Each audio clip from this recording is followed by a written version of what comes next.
गव्हाच्या पिठापासून बनलेला मलिदा तुम्ही कधी खाल्ला आहात का? जर कधी खाल्ला नसेल तर ही रेसिपी नक्की ट्राय करून बघा. अगदी पौष्टिक पारंपरिक अशी ही रेसिपी आहे. यासाठी सर्वात आधी आपल्याला गहू छान भाजून घ्यायचे आहेत आणि त्याचे दळण करून आणायचे आहे. पातीमध्ये पीठ चाळून घ्यायचे आहे. त्यानंतर त्याच्यामध्ये मीठ, कडलेले तेल आणि कोमट पाणी वापरून मळून घ्यायचे आहे. चपातीला जसे आपण पीठ मळतो तसेच आपल्याला मळून घ्यायचे आहे, पण जास्त पातळ असे करायचे नाही, घट्टच ठेवायचे आहे. त्यामध्ये आपल्याला घालण्यासाठी 2 चमचे बडीशेपची पावडर लागणार आहे. ती करण्यासाठी आपल्याला तव्यावर बडीशेप भाजून मिक्सरला लावून घ्यायचे आहे.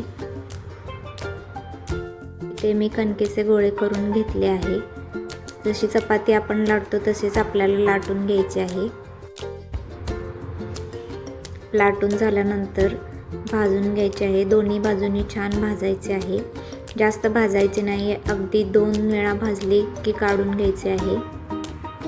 चपाती लाटून झाली की आपल्याला ती मोडून हातावर चुरून घ्यायची आहे. ती बारीक होण्यासाठी आपल्याला हे मिक्सरला लावून घ्यायचे आहे.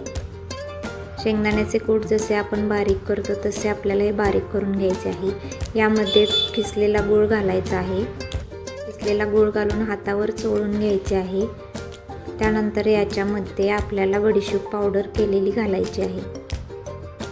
तर आहे आपला मलिदा. याला तुम्ही डहाळे, खोबऱ्याचा किस, तूप आणि दूध घालून खाऊ शकता.